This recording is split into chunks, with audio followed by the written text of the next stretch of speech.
Hi, and welcome to this week's edition of Extra Sugar. I don't know what to do with my hands. Your hands aren't necessary for a podcast, so just say hi. Oh, hello. Just don't know what you. I'm not holding her hostage. Why do you sound like you're so nervous? Because we have our cameras going. We have two cameras on us right now. I also handed her some paraphernalia for this segment. Paraphernalia is not the right word. Can be. Leave behinds. Anyway, Some I gave her droppings. things. I gave her things and then yelled at her really aggressively to not touch them and look at them. And anyhow, how about we just get in the segment? It's always the perfect setup for a game. It's what I associate it with anyway.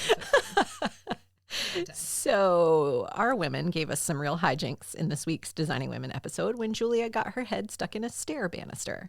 And not just any stair banister, a priceless piece of carpentry history living in the staircase of the Georgia governor's mansion. As you'll remember, though, from the top of our main episode, the banister itself isn't real.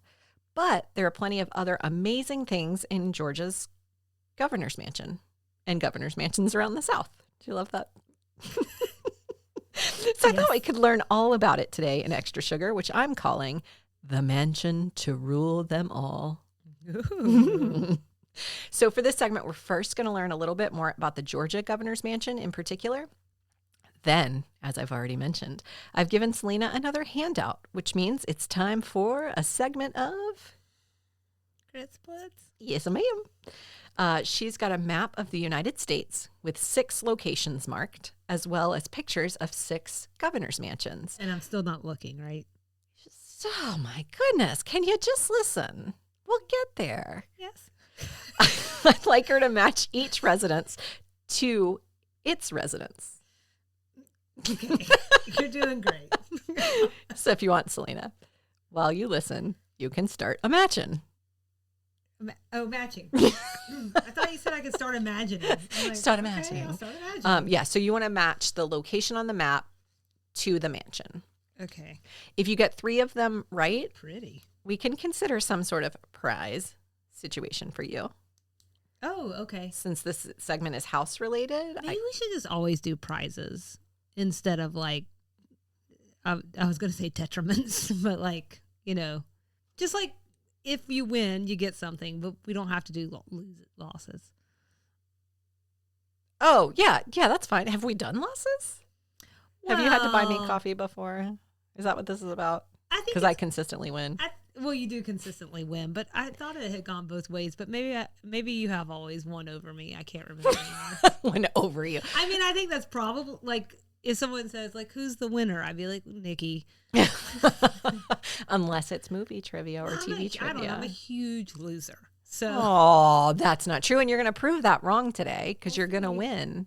Grid splits. And what I was going to suggest is, since the segment's house related, I could owe you something housey from my next Buc-ee's trip because I'm sure there will be one. Ooh, if you're in a food mood, like we've mentioned before, I've been making homemade donuts lately, so I could make you some and deliver them. We could always do coffee. That's a safe fallback. So you think on that. Okay. You think on that. Before we get to grit splits, though, we're going to learn about the Georgia governor's mansion. So we know the banister isn't historic, but there's a lot more that is. The mansion at 391 West Paces Road Northwest in Atlanta, it's in the Tuxedo Park neighborhood of Buckhead, which we've talked about on here before, was built in 1967 and officially opened on January 1st, 1968. It's a 3-level, 30-room Greek revival-style home which stands on 18 acres of land. It originally cost $1 million to build. A. Thomas Bradbury designed the home. I'm mentioning that only because Bradbury is a Georgia native, and they're really well known for designing a lot of government buildings in and around Atlanta, including the Georgia Archives building, which has now been demolished. Do you know, I think if you saw a picture, you'd know the building I'm talking about. It was near Turner Field, and it's very modern looking. It's just like almost like a brown box on stilts. I'm not sure. I'll have to find you a picture. Yeah, I think you would know it if you saw it. Yeah, maybe. Anyway, Bradbury built a lot of Georgia buildings for the government. And I think it's worth noting, in case the 1968 construction date didn't give it away, the current governor's mansion is in no way the original governor's mansion in Georgia. In fact, there have been at least 3 in the States in 2 different cities. The first in Milledgeville served as the executive home from 1838 to 1868. You look like that doesn't surprise you. Georgia history. Yeah, because there's been like 5 capitals or something. That's correct. Yeah. That one is still available for tours, which I thought was really cool. Milledgeville is about 2 hours away from Atlanta, so it's a little bit of a hike if you want to go tour that. Good Lord, you gave me a really distracting activity. I'm sorry. Okay, I finished it. I wrapped it up. I can't promise it'll be good, but all right. So the Georgia Capitol moved to Atlanta in 1868, and during that time, other houses served as the governor's home until the current one was built in the 60s. I don't think any of those prior Atlanta area homes still exist. I think they've all been demolished over time. Okay. One thing I read consistently about the Georgia Governor's Mansion, is how much truly antique and priceless stuff is inside. And that was both on like the Governor's Mansion website. So of course they're going to write it that way. But also like I found news articles and other things that kind of validated that these are really truly historic things. So I'm going to include a link in the show notes to a virtual tour you can take of the house. It includes notes about some of the more notable items in the house. But for instance, when you first enter the home, there are 2 sitting chairs kind of on either side of the entrance. They date back to the 1810 to 1830 era. Chairs that have survived that many years. Yeah. As you enter the library of the house, there's a framed needlepoint portrait of George Washington, which was completed in 1875. 1875. I'm just blown away. Well, it's also a really big deal for Georgia because we don't have a lot of old stuff. Sherman and whatnot. Well, and not just Sherman. I mean, the place has just been burnt down a few times, okay? We've lost things a time or two. I mean, I just, like, you know, I'm trying not to be the war of northern aggression gal. So, yeah, I think we've had a hard time. Yeah, we can't keep old stuff. Yeah. That needlepoint blew my mind. It's huge. 1875. I know, it's incredible. Yeah, it's crazy. The mantle in the state dining room area was carved from Italian marble in England in 1750. Yeah, and that's like brand spanking new for England. They're Right. like, look at this new piece of crap. There are decorative items sitting on top of that mantle from the early 1800s. Look at that new piece of crap. Just give it to Georgia. I know. I was just like, wait a minute.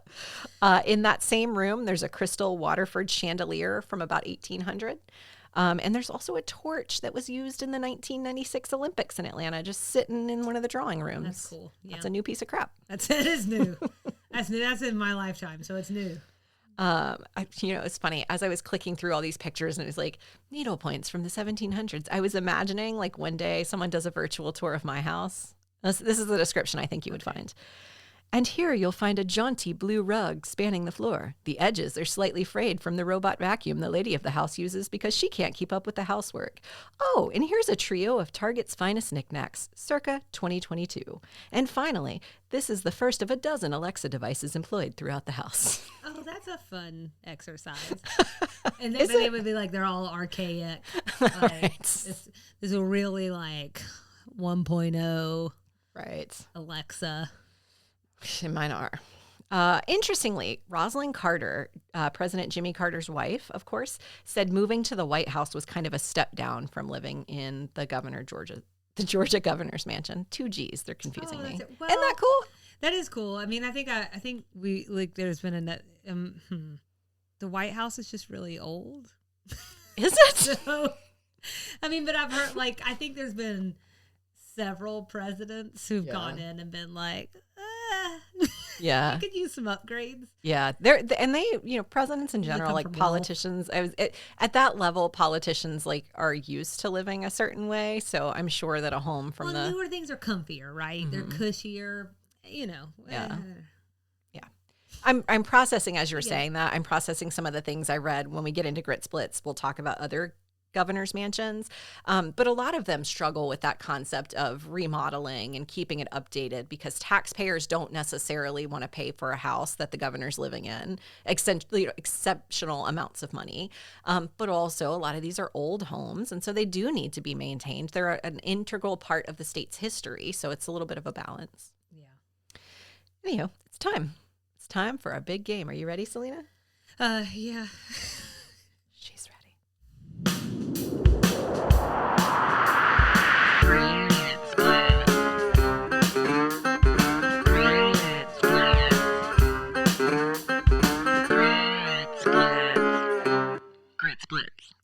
nervous. I just A little feel deer like in I'm headlights. terrified. Yeah. Do you want to grade my paper or how are we doing this? I don't know if I thought about that part. Let's take a look-see. So as I mentioned before, I gave you a map with a handful of locations marked and a few photos of governor's mansions. And I wanted you to match the mansion. You can hear. It's just nervous. I wanted you to match the mansion with the location. I would be happy if I got one right.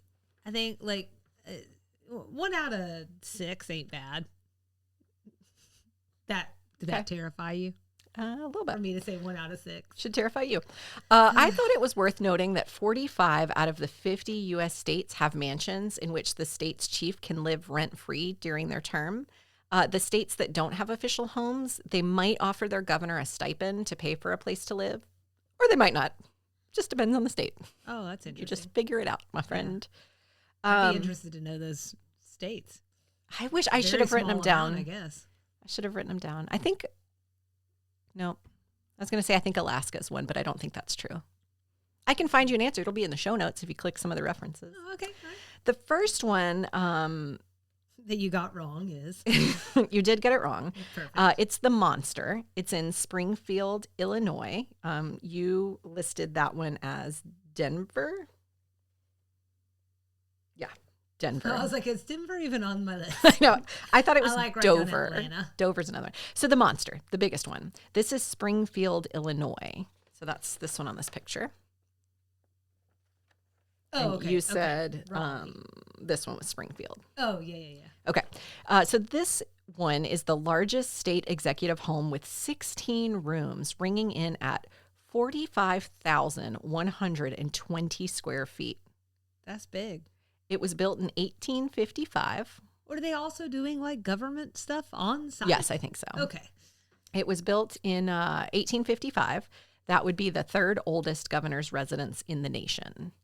The home was originally designed with hosting official state functions in mind as its primary purpose, to your point. And that it did. Many influential American figures have been guests, including President Ulysses S. Grant, Rutherford B. Hayes. I feel like I always have to say his name. Rutherford. Yeah. Theodore Roosevelt and Franklin Delano Roosevelt. Abraham Lincoln also made a visit to the mansion in 1860, shortly before his nomination as the Republican candidate for president. And I thought it was in my notes somewhere. But there's a bed in this mansion that he slept in that's still in the house, which I thought was cool.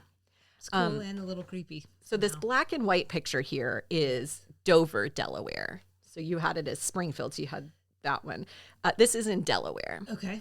So this one I'm calling the baby because it's on the opposite end of the spectrum from that first one, that gigantic one. Yeah. It's the tiniest one in the nation. You're naming these. Yes. Okay. Sorry. Yes.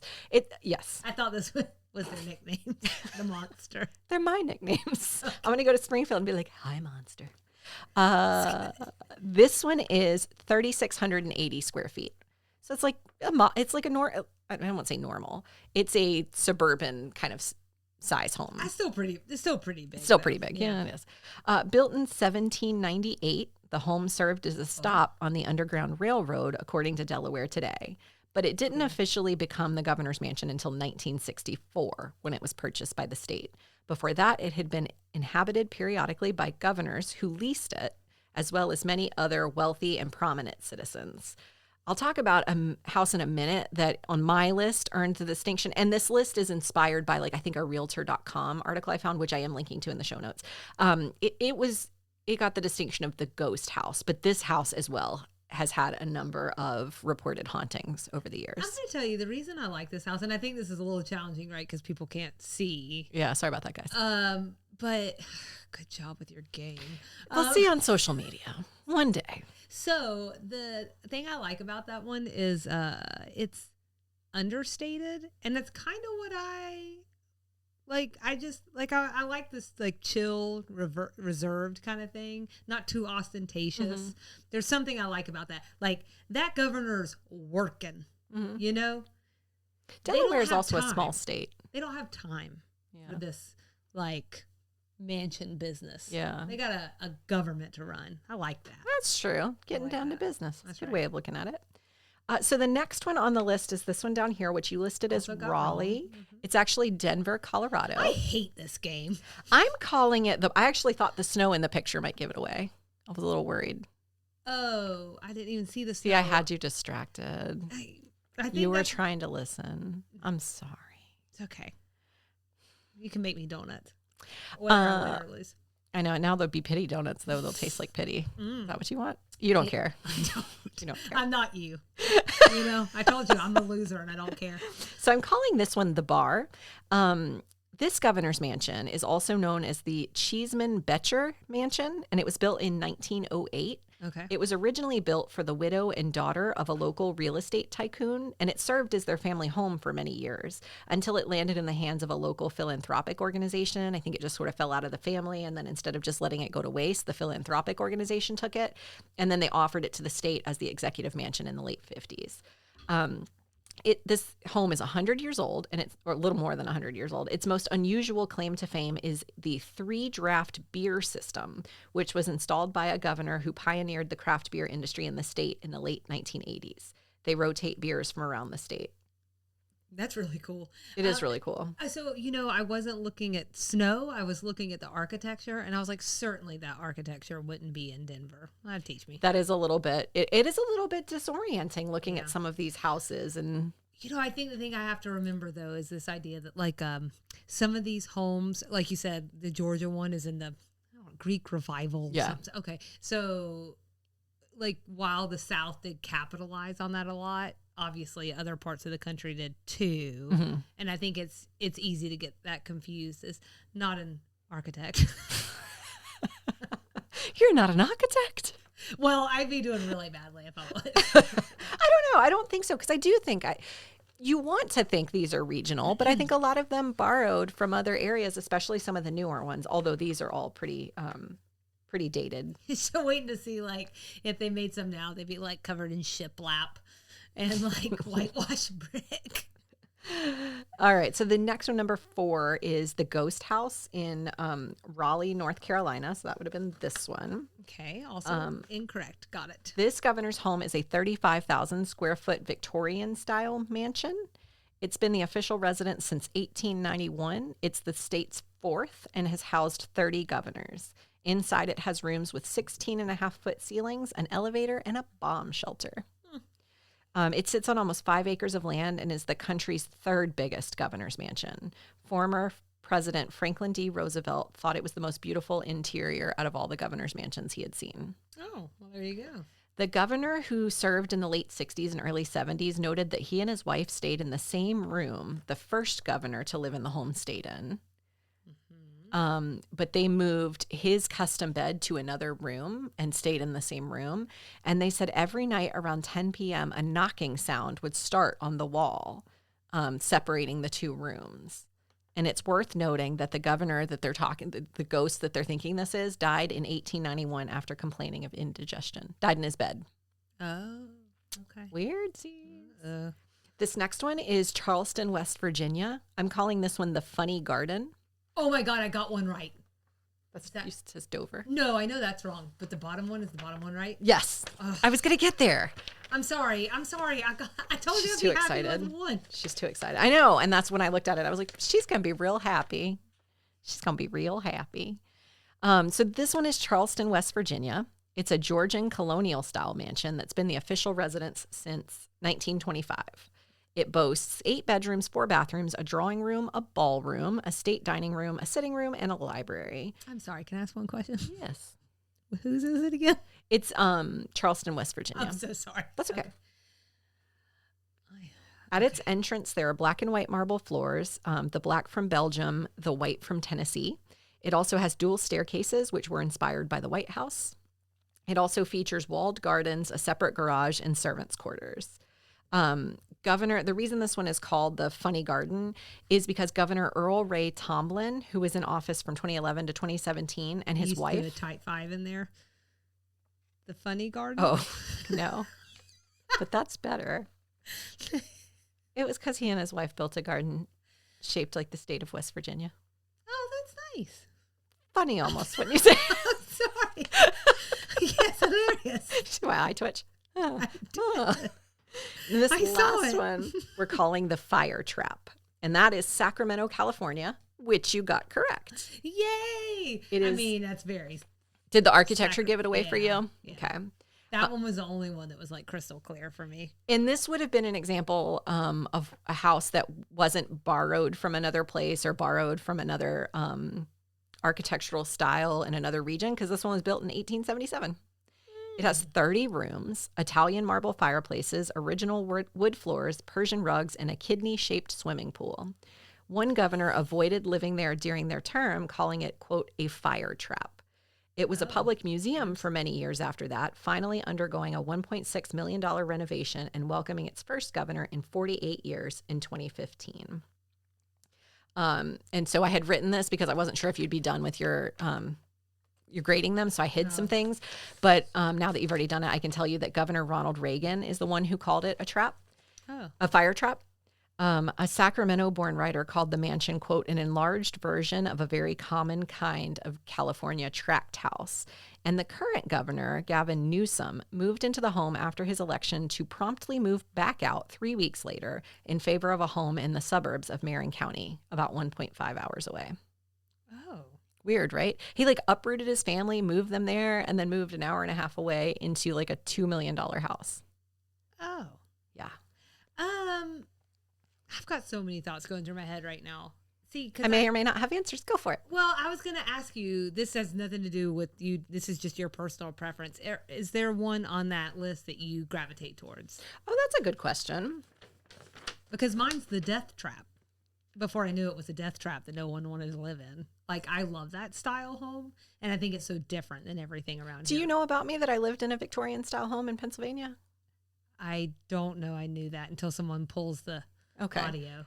We lived in a house like this. It's the coolest house I've ever lived in. Yeah. And I've lived in a fair number of homes over the years. It was a really cool house. It was really, like, old. In the 90s, it was old, so I imagine it was kind of an old house. It's quirky. Like, it's really tall. There are lots of levels, and it was, at the time we lived in it, it was a duplex, so we had a neighbor. But it was a really cool house. My mom told this story, though, because we lived in Pennsylvania. She had to go out and shovel the snow off the roof because the roof was going to cave in because we had that much snow. Oh, that's a lot. Yeah. So to answer your question, I don't know. I love an old house, especially an old house, like you said, this Delaware house that's kind of understated, but also like a little bit like it has some gravitas. Like this doesn't just look like, it doesn't look like just a little ranch house. I mean, it looks like it has big columns. It has a beautiful front porch. This looks very Southern to me. And my dream is to live on a big piece of property with kind of like a gracious Southern style home. Probably the Georgia governor's mansion, the Greek revival or whatever is probably that style. It looks like Elvis's house. Yeah. Mm-hmm. Which I think was also Greek revival. So maybe that's why. And I think my sorority house in college was a Greek revival. So yeah, I think that's probably the one. It just looks, this Dover, Delaware one, you guys can't see. That's the one I'm pointing at. It looks like it's on a big piece of property out kind of alone. I like that. I'm also really bothered. This is really off topic, but related to Charleston, West Virginia. Mm-hmm. So I have to tell you that I got confused, and I just saw Charleston. Oh, sure. So instead of thinking capital, hello, I'm thinking I was worried about that for you when I looked at this just before we started. Because I'm moving too quickly. I'm just so fast. I literally don't remember Charleston being West Virginia's capital, and I'm sure like every other student in the United States, at some point you had to learn every capital in every state, and that's right in my wheelhouse of very few talents. Okay.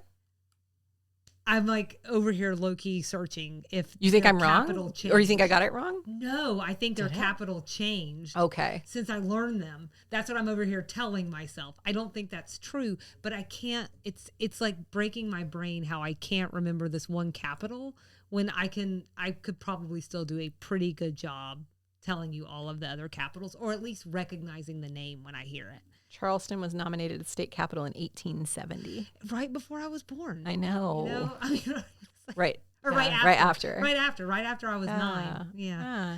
I'm Sorry. I don't. But you remember did that really all. good on the Great got Splits. You got one. That's I all got you one. wanted. That's all I wanted. You met your goal. You wanted. met and almost exceeded your goal. Almost did, which is exactly where I like to live. You also learned about Charleston, West Virginia. I learned the capital that I welcome. should have known or probably knew at some point in time. Maybe Charleston has just won a place in my heart. I think that's what can't it think is. of any other Charleston, but the Charleston that means the most to me currently, because I haven't been to Charleston, West Virginia. Maybe that would be my favorite place. I've heard on earth. it's really beautiful. I feel like I wouldn't know. They have their own problems, but I've heard it's really beautiful. I have no reason to believe this, except it doesn't surprise me. Like Charleston, I understand to be the capital of West Virginia, and I wonder if maybe I remembered it because of Charleston, South Carolina. It was kind of easier to remember. Right. I still get confused that Charleston is not the capital of my home state, South Carolina. So I'm not great with capitals, so you don't want to be in my company and having that conversation about state capitals. I'm just not good at it. I can't help it. I'm not good at it either, or houses, or anything. But here's what I am good at. Sacramento, California. No. Eating donuts. Ah, right. Even pity donuts. She's bringing it back to I'm making her donuts. You'll have to give some thought to whether you want the air-fried yeasty version or the baked version. Yeasty every time. Yep, as it was coming out. And that's been this week. I won't let you steal my beautiful transition. Alrighty. Well, it's time for us to wrap this up and for me to head back to my not an executive mansion home in the suburbs. That sounds yeasty. As always, forget yeast, but remember, you can follow along with us and engage on Instagram and Facebook at Sweet Tea and TV, TikTok at Sweet Tea TV Pod. Our email address is sweetteatvpod@gmail.com, and our website is www.sweetteatv.com. On that website, you can find all our show notes, and I did include good references to some of the things that I brought up today on the show, so I'm not lifting from anybody. Realtor.com, that article is listed there. Tell all your family and friends to rate or review us. You look like you have something to say. Tell your family and friends about us. Rate and review the podcast wherever you listen. And you can also visit the website for more ways to support the show. And come back next week for a brand new Sweet Tea and TV take on designing women. And that has been this week's Extra Sugar.